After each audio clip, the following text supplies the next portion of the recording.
تو ناظرین و سامعین، رفیع خاور عرف ننھا 4 اگست 1944 عیسوی کو ساہیوال میں پیدا ہوئے تھے۔ ان کے والد MBBS ڈاکٹر تھے جو بعد ازاں لاہور کے علاقہ شاد باغ میں آ کر آباد ہوئے تھے۔ ننھا نے اپنا نام اور مقام بڑی محنت سے بنایا تھا۔ وہ پیدائشی طور پر فربا تھے اور اسکول میں بچے ان کا مذاق بھی اڑاتے تھے۔ وضع قطع سے ننھا پہلوان دکھائی دیتے تھے، لیکن ان کے اندر ایک باریک بین اور طبع ذات فنکار بے چین تھا جو اپنے فن کے اظہار سے دنیا پر چھا جانا چاہتا تھا۔ خانہ طالب علمی تک ننھا کو نگار خانوں اور فنکاروں سے دور رکھا گیا، لیکن جب انہوں نے اپنی عملی زندگی کا آغاز نیشنل بینک سے کیا تو وہ لاہور میں آرٹسٹ کونسل کے چکر کاٹنے لگے تھے۔ سینئر اداکار خالد عباس ڈار بتاتے ہیں کہ ننھا آرٹسٹ کونسل سپورٹس سائیکل پر آیا کرتے تھے۔ یہ 60 کی دہائی کا آغاز تھا۔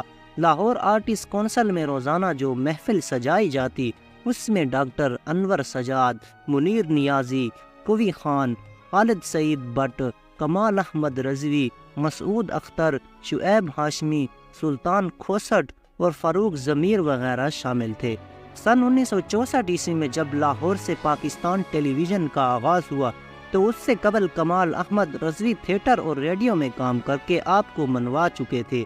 سن 1965 عیسوی میں انہیں لاہور سینٹر سے ڈرامہ سیریز بنانے کی ذمہ داری دی گئی تو انہوں نے PTV کے لیے اس انٹیلیجنٹ آئیڈیا یعنی الف نون کے لیے اپنی جوڑی دار کے طور پر رفیع خان ننھا کو انتخاب کیا۔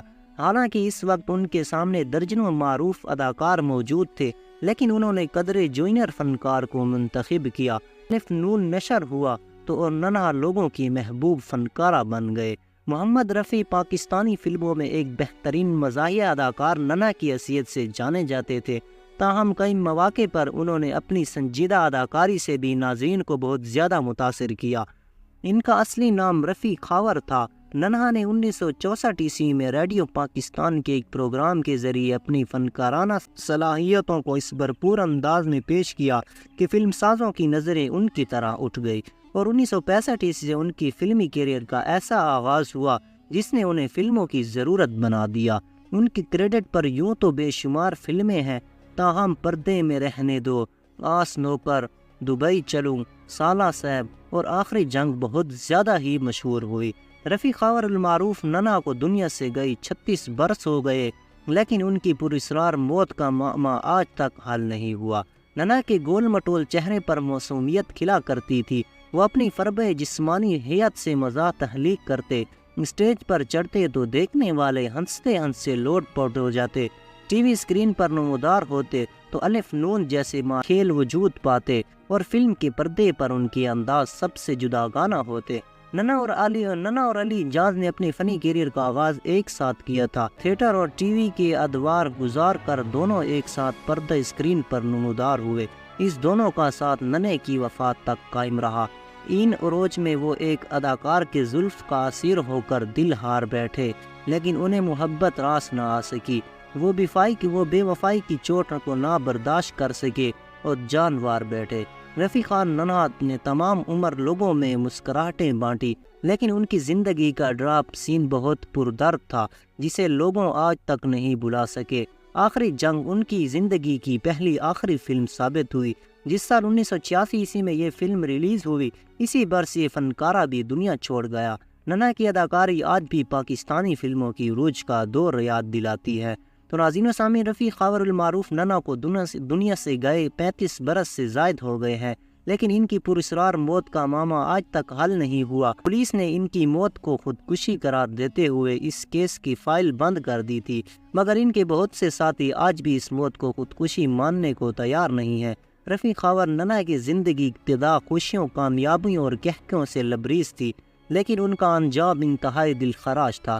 پولیس ریکارڈ کے مطابق ننھا نے 2 نالی بندوق اپنے منہ میں رکھ کر گولی چلائی تھی، جس سے ان کی کھوپڑی اڑ چکی تھی اور عقب میں موجود دیوار خون سے لت پت تھی۔ جس رات ننھا کی موت واقع ہوئی، اس رات انہوں نے اپنے دوست علی اجاز کو فون کیا تھا کہ علی اجاز نے اپنی زندگی میں مجھے بتایا تھا کہ ننھا زندگی کی آخری ایام میں انتہائی ڈپریشن کا شکار تھے۔ انہوں نے ایک عرصہ سے شراب نوشی اپنی عادت بنا لی تھی اور اسی رات بھی وہ نشے میں تھے، اور ان کی ساتھی اداکار اور فلمی دنیا سے وابستہ شخصیات بتاتی ہیں کہ ننھا نے اپنی زندگی کی آخری رات اداکارہ نازلی کے ہاں گزاری۔ جہاں ایک برتھ ڈے پارٹی کا اہتمام کیا گیا تھا۔ وہ آدھی رات کے بعد اپنے گھر واپس لوٹے اور صبح ڈرائنگ روم میں مردہ پائے گئے۔ اپنے عروج کے دور میں ننہا اپنی ساتھی اداکار نازلی سے عشق کرنے لگے اور یہ بات بھی مشہور ہوئی کہ دونوں شادی کر چکے ہیں۔ تاہم نازلی نے بعد میں دعویٰ کیا تھا کہ ان دونوں کے مابین دوستی تو ضرور تھی، لیکن انہوں نے نکاح نہیں کیا تھا۔ ننہا کے اہل خانہ، ان کی پہلی بیوی اور بیوی کے بھائیوں کو ننہا اور نازلی کے تعلقات پر شدید اعتراض تھا اور اس عشق کا چرچا نگار خانوں میں زبان زد خاص و عام تک تھا۔ تو ناظرین و سامعین، ویڈیو کے متعلق اپنا قیمتی رائے ضرور دیں۔ اگر آپ میرے چینل پر نئے ہیں تو چینل کو سبسکرائب اور ویڈیو کو لائک کر دیں۔